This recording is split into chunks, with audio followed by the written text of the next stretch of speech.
নজর রাখবো পরবর্তী সংবাদে।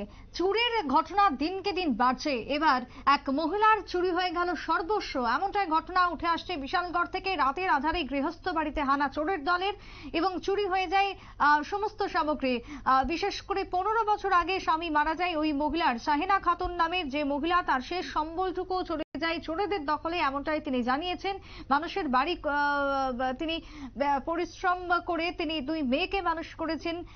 সেই রোজগারের টাকা তিনি তিলে তিলে জমিয়েছিলেন, কিন্তু সমস্ত কিছু একদিকে যখন বন্যাতে ভেসে যাওয়ার উপক্রম, তার পরপরই বন্যা কাটিয়ে উঠলেও, প্রাকৃতিক দুর্যোগকে কাটিয়ে উঠলেও চোরেদের হাত থেকে আর সেই সম্বলটুকু রক্ষা করতে পারলেন না শাহিনা খাতুন। এমনটাই অভিযোগ উঠে আসছে বিশালগড় থেকে। গ্যাস সিলিন্ডার থেকে শুরু করে 50,000 টাকা চুরি হয়ে যায় বলে অভিযোগ রয়েছে দুর্গানগর হাসান হোসেন পাড়ার ওই মহিলার। ঠিক কি বক্তব্য, অভিযোগ শুনুন।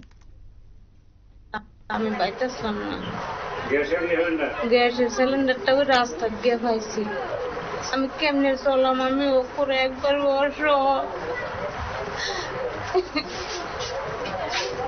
সরকারি টাটো পাই, আমি এদের জমাই রাখছি, কথা তুলাম, আমি সরকারি টাকা দিলে।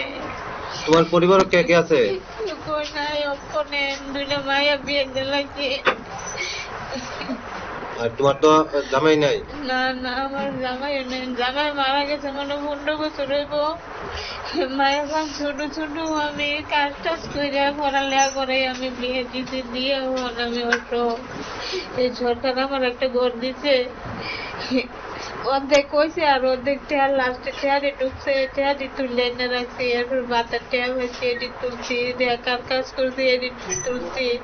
এরপরে গ্যাসের বুকিংয়ের টেয়ার পাই মাস ধরে, এই টেয়ার দিবে সবজি টেয়ার আমি 3টা দেখো, এই 3টা মানি ব্যাগ আটাইয়ের নিচে আর এই লন্ড ভন্ড আমার উপরে দিয়ে গেছে। আমি কেমনে চলাম, না আমার অনুভব বুদ্ধি নাই, ফাঁকানের উঠেও নাই, আমার এত লাগছে না।